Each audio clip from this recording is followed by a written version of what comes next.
Now, this particular neighborhood in San Francisco, I might have a little bit of a bias to because I actually work here. In fact, that's where this video is being filmed. Now, if you are a professional who works in finance, tech, or law, and you want to be in a place where history meets high-end living, then Jackson Square is likely going to be a neighborhood for you to consider. Today, we're going to break down everything from the real estate prices to who lives here and what the commute options are like and the cultural vibe, as well as what's new and upcoming in this neighborhood because it's really undergone a renaissance since COVID. But before we get into that, let me reintroduce myself. This is your favorite Bay Area mortgage advisor. I've been in the space for 24 years. My name is Arjun Dhingra. I live in Marin County, but work here in San Francisco. And I love assisting people with real estate strategy and how to be much more responsible about taking out mortgage debt and using it as a wealth building tool. If I can be of any help to you during your search through neighborhoods or different parts of the Bay Area, please reach out to me on Instagram at Arjun Mortgage, and I will directly answer you and see what my team can do to assist you in any phase of your journey. If you could do us a big favor and please like this video as well as subscribe to the channel so that we can reach more people with useful content like this, it would mean a lot. Now let's get into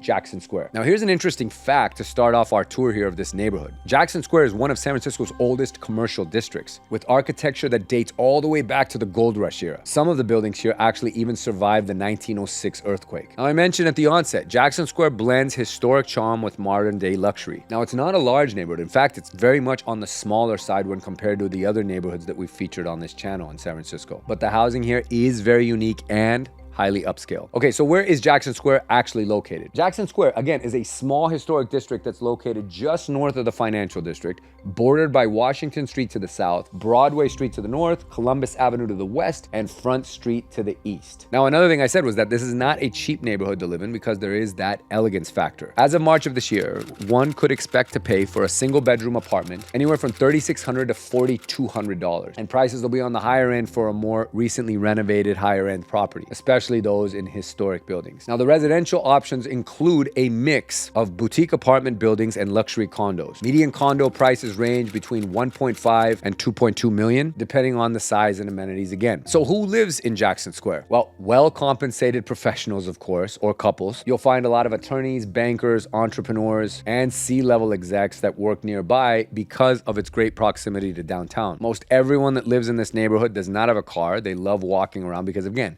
it's very centrally located. It's very quick to the ferry building for people that live in Marin and actually come in, such as yours truly. But the median household income for this neighborhood is just north of $250,000, making it one of the most expensive per capita neighborhood. Now, on a lower income, this is just not an ideal neighborhood to be in. There's not a lot of housing stock or opportunities to live here comfortably on a lower salary. And that is because of the reduced number of rental units. So unless you are in some form of corporate housing or a long-term tenant in a rent-controlled situation, or again, that whole co-oping or sharing a big space with multiple people, this is not going to be the neighborhood for you. And a big part of that is because there are so many historic buildings, which is another fun fact. Many of the buildings in this neighborhood are actually protected historic landmarks, which adds to the prestige, but it limits new development. So you've got a scarcity of supply, lots of demand, and that's why you have higher prices, both on the rental side and for purchase. So what is it like to live in this very expensive neighborhood? Well, it's cool, and it offers a bit of a West Village type of vibe similar to New York, with high-end boutique fitness studios, Michelin star restaurants, and high-end art galleries. In fact, my favorite restaurant in all of San Francisco, Kokari,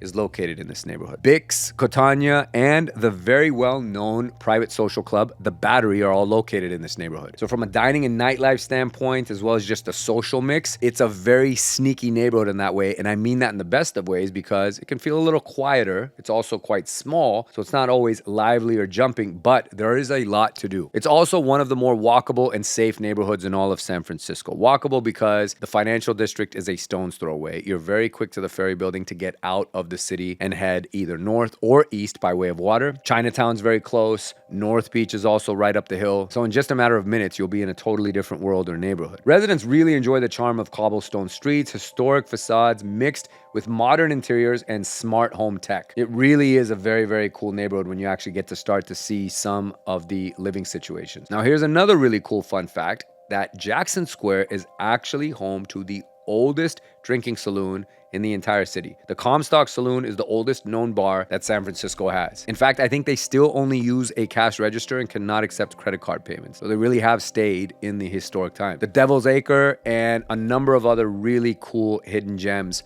are some fun drinking spots here in this neighborhood. Okay, transportation-wise, like I said, as equally walkable as this neighborhood is, the access to transportation publicly is just as good. You've got easy access to BART and Muni lines via the nearby Embarcadero station. Tech shuttles frequently pick up in the area and take you to the Salesforce Transit Center, and that's also in walking distance. Now, just like some of the other neighborhoods, driving and parking can be a little bit tough here. So a lot of the residents that live here don't have cars. But if you do drive and you want a parking spot, that can be pretty expensive. But most residents rely on walking, biking, or ride sharing. I'll tell you this straight up, this is not a neighborhood for bargain hunters. Depending on where you're at in life, probably a little bit more on the established or pathway to being established portion of your life, this can be an ideal neighborhood. But for just starting out, it's not going to be so accessible, and nor should it be. But if you're looking for cultural richness, walkability, and luxury, then this is going to be your neighborhood. It's perfect for professionals that want both something prestigious and ultra convenient with world-class amenities right there at their doorstep. To recap, Jackson Square is going to be the neighborhood if you are someone who values history, exclusivity, and a seamless blend of old and new. Again, I love this neighborhood because I've worked in it for the last 6 years. I've toured some of the beautiful properties that are in this neighborhood, and they're unlike any other part of San Francisco because, again, so many of these buildings are just historic and protected as such. And Jackson Street itself, since COVID, has undergone such a cool renaissance with some of the best retailers and world-class shopping coming into the neighborhood. It's fun to walk down. I spend a lot of idle time there shopping in Paul Smith, which is one of my favorite stores of all time. It's also where I get all my colorful suits. But again, at the right stage in life, this neighborhood could be very ideal for you. And that's the unique thing about San Francisco. The neighborhoods you can kind of interchangeably move in and out of, but they're also stage specific. Depending on where you're at, some neighborhoods will be a lot more appealing and other neighborhoods maybe not. And depending on if you're at a younger stage or a more entry-level point into San Francisco, so there's going to be a few neighborhoods that are going to line up well for you, and ignoring the rest is going to be the smart play. And that's the beautiful thing about this great city. So what do you guys think? Have you spent much time in Jackson Square? Did you even know that it was actually